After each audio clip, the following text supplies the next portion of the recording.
الحمدللہ رب العالمین والصلاة والسلام علی خاتم النبیین اما بعد فاعوذ باللہ من الشیطان الرجیم بسم اللہ الرحمن الرحیم.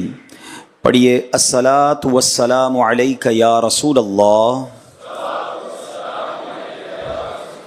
وعلی آلک واصحابک یا حبیب اللہ. الصلاۃ والسلام علیک یا نبی اللہ وعلی آلک واصحابک یا نور اللہ. درود پاک پڑھنے کے بے شمار فضائل و برکات ہیں. کعبے کے بدر الدجا، طیبہ کے شمس الضحیٰ صلی اللہ تعالی علیہ وسلم کا فرمان عالی شان ہے، من صلی علی صلاۃ واحدۃ صلی اللہ علیہ عشرہ. میرے آقا فرماتے ہیں کہ جس نے مجھ پر ایک بار درود پاک پڑھا، اللہ کریم اس پر اپنی 10 رحمتیں نازل فرماتا ہے. ومن صلی علی عشرن صلی اللہ علیہ مئۃ، جو مجھ پر 10 بار درود پاک پڑھے، اللہ کریم اس پر 100 رحمتیں نازل فرماتا ہے. ومن صلی علی مئۃ صلی اللہ علیہ الفا، جو مجھ پر 100 بار درود پاک پڑھے، اللہ 1000 رحمتیں نازل فرماتا.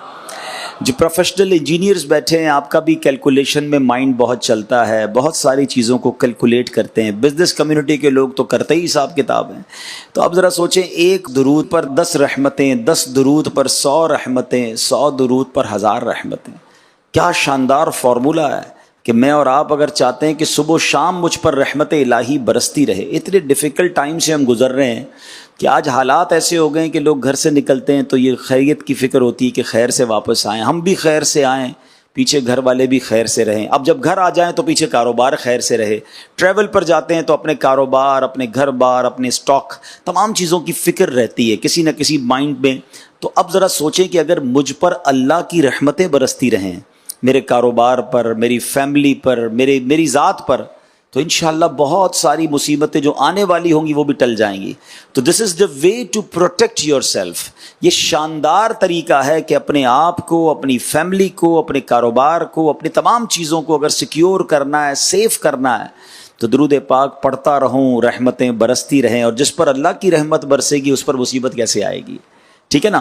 اچھا، پھر نبی پاک کا جو یہاں تک حدیث تو ایک بہت خوبصورت کیلکولیشن ہے، مگر اس حدیث کا جو اگلا پارٹ ہے نا، ومن صلی علی الفن، جس نے مجھ پر 1000 بار درود پاک پڑھا، زحمت کتفہ کتفی علی باب الجنہ، آقا فرماتے ہیں جنت کے دروازے پر اس کا کاندھا میرے کاندھے سے چھو رہا ہوگا. آپ مہربانی کی انتہا دیکھیں کہ مجھے نبی پاک اپنے پیچھے ہی جنت میں لے جائیں. غلام تو پیچھے ہی ہوتے ہیں نا. ہمارا تو نعرہ یہی تھا، باغ جنت میں محمد مسکراتے جائیں گے، پھول رحمت کے جھڑیں گے، ہم اٹھاتے جائیں گے، اور خلد میں ہوگا ہمارا داخلہ اس شان سے، یا رسول اللہ کا نعرہ لگاتے جائیں گے. تو ہمارا تو پہلے ہی ارمان یہ کہ بس سرکار کے پیچھے پیچھے چلے جائیں. مگر کرم بالائے کرم، مہربانی کیا ہے؟ آقا فرماتے جو 1000 بار درود پاک پڑھے گا جنت میں ایسے جائے گا کہ اس کا کاندھا میرے کاندھے سے چھو رہا ہوگا. کاندھا کس سے چھوتا ہے؟ امام صاحب اعلان کرتے ہیں نا، کاندھے سے کاندھا ملا لیجئے، صفحے درست کر لیجئے. ویری نیکسٹ ٹو می، جو بالکل میرے برابر میں ہوتا ہے، میرا کاندھا تو اس سے ٹچ ہو رہا ہے. اللہ اکبر. سرور کائنات کثرت سے درود پاک پڑھنے والے پر اتنی بڑی مہربانی فرمائیں گے. اب میرے کاروباری اسلامی بھائیوں، میرے انجینئر بھائیوں، پروفیشنل اسلامک بردرز، اب ہم سوچیں ہمارا کتنا ٹائم ہم فضول ضائع کرتے ہیں. اگر آپ کبھی اکیلے میں بیٹھ کر غور کریں نا، تو ہمارا روزانہ گھنٹوں جس میں ہم کچھ نہیں کر رہے ہوتے، نہ دنیا کا کوئی کام کر رہے ہوتے، نہ آخرت کا کوئی کام کر رہے ہوتے. چلے کاروبار کر رہے ہیں تو سمجھ بھی آ رہا ہے کہ بندہ جاب پہ بیٹھا ہے، کاروبار کر رہا ہے، آفس کا کام کر رہا ہے، واٹ ایور. کچھ بھی نہیں کر رہے ہوتے، فارغ ویلے. تھوڑی پنجابی کہتے ہیں نا ویلے بیٹھے ہیں. کیا بیٹھے بھائی؟ موبائل لے کے بیٹھے ہیں. کئی گھنٹے ہمارا موبائل فون ہم سے لے جاتا ہے، اور نہ جانے کتنا ہمیں بیزی کر دیا. اتنا بیزی کر دیا ہے کہ اب گھر والوں کے لیے بھی ٹائم نہیں ہے، آس پاس کے لوگوں کے لیے بھی ٹائم نہیں. ہمارے ساتھ بیٹھا ہوا کہیں اور ہے، ہمارے ساتھ موبائل پر جو ہے وہ ہمارے ساتھ کنیکٹ ہے. ایسا نہیں ہونا چاہیے. ہمیں کچھ وقت موبائل کو، اب ایسا فیل ہوتا ہے مجھے کہ ہم اپنا کوئی ایسا ٹائم باندھیں کہ وہ ٹائم میرا بغیر موبائل کے ہوگا. اب میں کم از کم ان گھنٹوں میں موبائل کو ہاتھ نہیں لگاؤں گا، تو پھر انشاءاللہ ہم بہت ساری عبادتیں، مطالعہ، اپنی ذات میں بہتری لا سکیں گے. ورنہ تو اتنا انوالومنٹ، وہ کہتے ہیں نا ہمارے پاکستان میں ایک سے کئی بار زیادہ ہوا ہے، کبھی کوئی ایسی دن آتا ہے تو موبائل فون بند کر دیے جاتے ہیں. تو ایک بار موبائل فون بند ہو گیا پورا دن، تو کراچی میں پورا دن موبائل فون بند تھا. تو ایک صاحب کی میں نے سوشل میڈیا پر پوسٹ پڑھی کہ بڑے دنوں بعد آج اپنے گھر والوں سے ملاقات ہوئی ہے اور پتہ چلا اچھے لوگ ہیں. یعنی اپنے ہی گھر والوں سے ملاقات ہی نہیں ہوتی، کیونکہ اب گھر تو جاتا ہوں روز، مگر میں گھر جاتا ہوں میرے ہاتھ میں موبائل، بچوں کی امی کے ہاتھ میں، بچے ایوری بڈی از بیزی ان دی موبائل. ہم گھر میں رہ کر بھی باہر ہیں، گھر میں رہ کر باہر والوں سے رابطے میں، گھر والوں سے رابطے میں نہیں ہیں. آپ کو پتا ہے ایک فینومینا، ایک باقاعدہ اس پر کام ہو رہا ہے دنیا میں. ایک ریسٹورنٹ کے بارے میں نے پڑھا امریکہ میں کہ انہوں نے اب اچھا ہم لوگ ہمارے یہاں ہمارے وطن میں ہمیں بس وہ والی کروانی ہے جس میں وائی فائی ہونا چاہیے، ٹرین وہ چاہیے جس میں وائی فائی ہونا چاہیے، ہم نے کھانا کھانے وہاں جانا ہے جس ریسٹورنٹ میں وائی فائی. ہم الٹا اپنے آپ کو اتنا انوالو کر بیٹھے، اب دنیا اتنا اس کو استعمال کر بیٹھی کہ اب الٹا چل رہے ہیں. اب ریسٹورنٹ والے کہتے ہیں ہمارے ریسٹورنٹ میں کھانا کھانا ہے تو موبائل نہیں چلے گا، اور اس کی بڑی پیاری وجہ انہوں نے بیان کی. وہ کہتے ہیں ہم چاہتے ہیں آپ آ کر ہمارا کھانا کھائیں اور اس کو ٹیسٹ کریں، نہ کہ آپ یہاں آ کر بھی موبائل میں لگے رہیں، پتہ ہی نہیں چلے گا ہم نے کیسا بنایا ہے. اب اس بات کو سمجھنا ہو نا، تو کبھی کبھی ہوتا ہے ایسا کہ بندہ لنچ کر رہا ہے، گھر والوں نے کھانا لگایا، فون کان پہ، کھانا کھا لیا، فون چل رہا ہے. کھانا کھانے کے بعد پتہ ہی نہیں ہوتا کہ کیا کھایا، کیسا تھا. گھر والوں نے پوچھا کھانا کیسا، پتہ نہیں، ٹھیک تھا، صحیح تھا، پتہ ہی نہیں، کیونکہ ذائقہ تو جب آئے گا نا جب آپ کھانے پر توجہ دیں گے. یعنی کسی بھی چیز پر توجہ نہیں ہے، توجہ ہے تو اب صرف موبائل ساری توجہ ہماری لے جا رہا ہے. تو ٹرائی ٹو انڈرسٹینڈ، ہمیں اسی دنیا میں رہ کر اپنی آخرت کی تیاری بھی کرنی ہے. We don't get any extra time. مجھے اور آپ کو کوئی الگ سے ٹائم نہیں ملے گا کہ بھائی 50-60 سال پہلے کاروبار، جاب، فیملی، دنیا کو ٹائم دے دو، مزے کر لو، اب یہ 5 سال آخرت کو ٹائم دے دو. نہیں، نو بڈی نوز، ہمیں پتہ ہی نہیں ہوگا، کسی کو نہیں پتا ہوتا. مرنے سے پہلے کسی کو ایک لمحہ پہلے پتہ نہیں ہوتا کہ اگلا لمحہ میں زندہ ہوں یا نہیں ہوں. جبھی تو وہ شعر سنا ہے نا، آگاہ اپنی موت سے کوئی بشر نہیں، سامان 100 برس کا ہے، پل کی خبر نہیں. ہمیں تو پل کا نہیں پتا ہے، تو پھر کیوں نہیں کرتے آخرت کی تیاری. اللہ ان اوقات سے بچا لے کہ جو اوقات ضائع کرنے والے ہیں. اللہ کرے کہ ایک ایک سانس کی ہمیں قدر نصیب ہو جائے. لوگ ٹائم مینجمنٹ پر بڑی بات کرتے ہیں، بزنس مین بھی بیٹھے ہیں، پروفیشنلز، انجینئرز مجھے سن رہے ہیں. میں ایک بہت نبی پاک علیہ الصلوۃ والسلام کی لائف، اللہ اکبر، ٹائم مینجمنٹ کا جو اسلام درس دیتا ہے نا، میں کہتا ہوں کائنات میں کوئی ریلیجن، یعنی اسلام تو پریکٹیکلی ٹائم مینجمنٹ کا درس دے رہا ہوتا ہے. جتنی ٹائمنگ کے ساتھ ہماری عبادتیں ہیں، مجھے بتائیے کہ ہمارا تو سارا کا سارا نظام ہی ٹائمنگز پہ ہے. نماز کا وقت شروع ہو گیا، جب تک وقت شروع نہیں ہوگا آپ نماز نہیں پڑھ سکتے. 1 منٹ پہلے بھی نماز پڑھی تو نماز نہیں ہوگی، 1 منٹ بعد نماز پڑھی، ٹائم ختم ہو گیا، پھر نماز نہیں ہوگی. افطار پورا دن بھوکے ہیں، 1 منٹ پہلے افطار، چند سیکنڈ پہلے افطار کر لیا تو روزہ گیا. اور جیسے افطار کا وقت ہوگا پھر افطار کریں گے. یعنی ہماری نماز، ہمارے روزے، ہماری عبادات کس قدر ٹائمنگ کے ساتھ ہے.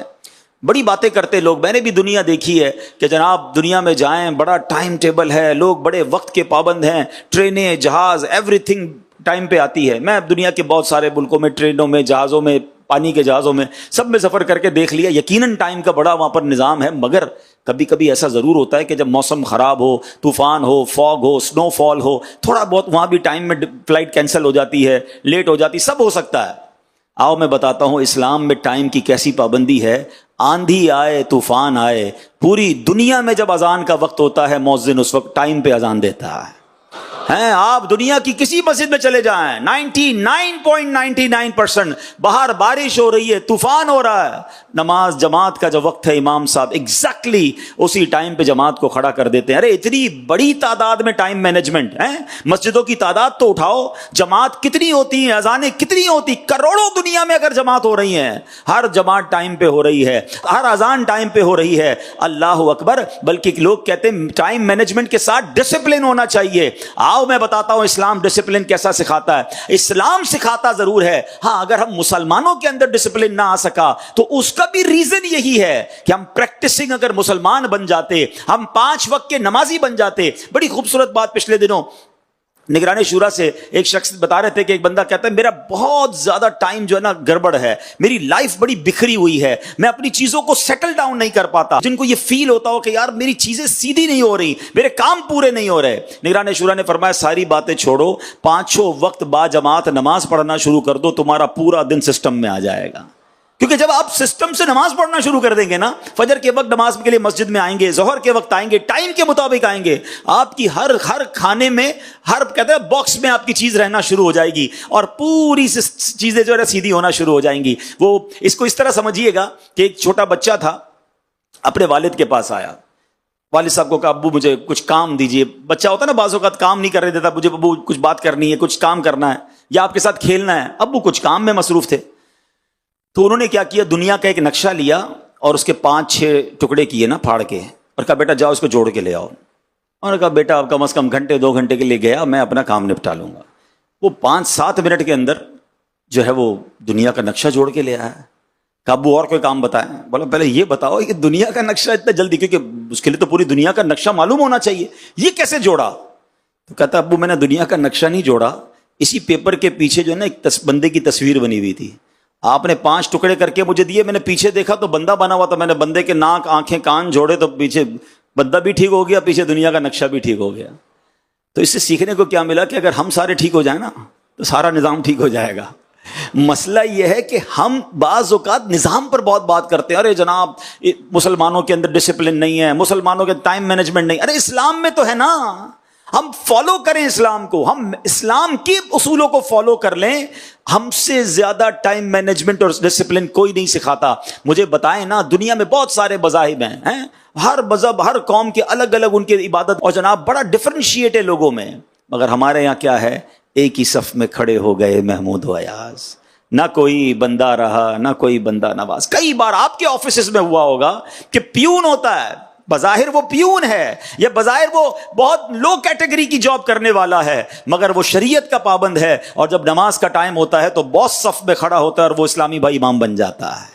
یہ آپ کو صرف حسن اسلام میں نظر آئے گا, یہ مساوات کا درس صرف آپ کو اسلام میں نظر آئے گا, کیونکہ اسلام ہمیں نماز کے ذریعے سکھاتا ہے کہ کوئی کسی سے پیسے والا کسی سے برتر نہیں ہے, کوئی ڈگری والا کسی سے برتر نہیں ہے. اللہ کی بارگاہ میں اگر کوئی مرتبے والا ہے تو وہ تقوی والا ہے. اگر میں نماز پڑھوں گا تو تکبر نہیں آئے گا, میں نماز پڑھوں گا تو میرے اندر تواضع, انکساری اور عاجزی آ جائے گی, کیونکہ میں ہر کسی کے ساتھ کاندھے سے کاندھا ملا کر کھڑا ہو جاؤں گا. میں کبھی یہ نہیں کہہ سکوں گا یہ میرے برابر گریڈ والا نہیں, یہ میرے جیسا مالدار نہیں, اس نے کپڑے میرے جیسے نہیں پہنے. نہیں جناب, جب نمازی بندہ بنتا ہے تو دل میں عاجزی آنا شروع ہو جاتی ہے. بہت ساری بیماریاں جو دل میں آ رہی ہیں نا, اس کی بڑی وجہ یہی ہے کہ ہم اسلام کے اصولوں پر عمل نہیں کر رہے. اچھا, ٹائم مینجمنٹ کی, ڈسپلن کی بات ہو رہی ہے. جناب بڑے بڑے دنیا میں ایونٹس ہوتے ہیں, مگر مجھے بتاؤ جب حج کا ایونٹ ہوتا ہے, اللہ اکبر, 30 لاکھ 35 لاکھ افراد, ٹھیک ہے, دنیا میں اتنا بڑا اجتماع کوئی نہیں ہوتا, سب ٹائم کے ساتھ موو کر رہے ہوتے ہیں. یہ مینا کا وقت ہے, everybody has to be in Mina. یہ عرفات کا وقت ہے, ہر کسی نے عرفات میں پہنچنا ہے. یہ رات مزدلفہ میں گزارنی ہے, ہر کسی نے, یعنی لاکھوں لوگ ٹائم کے ساتھ ڈسپلن کے ساتھ موو کر رہے ہوتے ہیں. یہ وقت ہے جمرات کی رمی کا, یہ وقت ہے طواف الزیارہ کا, یہ وقت ہے جناب سعی کا. اللہ اکبر, جتنی ٹائم, جتنی مینجمنٹ, جتنا ڈسپلن اسلام سکھاتا ہے. خالی دوسروں کی باتیں کر کے انسپائر ہو رہے ہوتے ہیں, خواہ خواہ دوسروں کی باتیں کر کے ہم ڈی مورلائز ہو رہے ہوتے ہیں. اللہ اکبر, میرے دین پر ہم عمل پیرا ہو جائیں اور دین کے اصولوں پر عمل کریں اور جانیں. ہمیں کوئی انسپائر نہیں کر سکتا. ہم خواہ خواہ دوسروں کی باتیں کر کے بعض اوقات ڈی مورلائز ہو رہے ہوتے ہیں. ارے جناب دوسروں کے اخلاق بڑے اچھے ہیں, فلاں قوم کے اندر بڑی انسانیت ہے. اللہ اکبر, میں نے اس نبی کا کلمہ پڑھا ہے جو جانوروں کے حقوق بھی بیان کرتے ہیں, جو پودوں کے حقوق بھی بیان کرتے ہیں. اللہ اکبر, میرے آقا کی شان تو یہ ہے, ایک بار وضو فرما رہے تھے, کوئی بلی قریب آئی, نبی پاک نے دیکھا اسے پیاس لگی ہے, اپنا برتن میرے آقا نے آگے کر دیا. اسلام تو یہ درس دیتا ہے. ہم کیوں دوسری قوموں کو سن کر انسپائر ہو رہے ہوتے ہیں؟ ہم نے چونکہ اپنے دین کو نہیں پڑھا، ہم نے نبی پاک کی سیرت کو نہیں پڑھا، سرکار دو عالم علیہ الصلوۃ والسلام کی تعلیمات کو نہیں پڑھا. اگر ہم سنت رسول پر عمل کرنے والے، اسلام کے اصولوں پر عمل کرنے والے بن جائیں تو زندگی بڑی آسان ہو جاتی ہے. سرکار دو عالم علیہ الصلوۃ والسلام کی ایک حدیث میں پیش کرنا چاہتا ہوں. وہ کہتے ہیں نا، کوزے میں دریا کو بند کر دینا. ہاں، نبی پاک کی باتیں، اللہ اللہ حضور کی باتیں. شاعر کہتے ہیں نا، اللہ اللہ حضور کی باتیں، مرحبا رنگ و نور کی باتیں،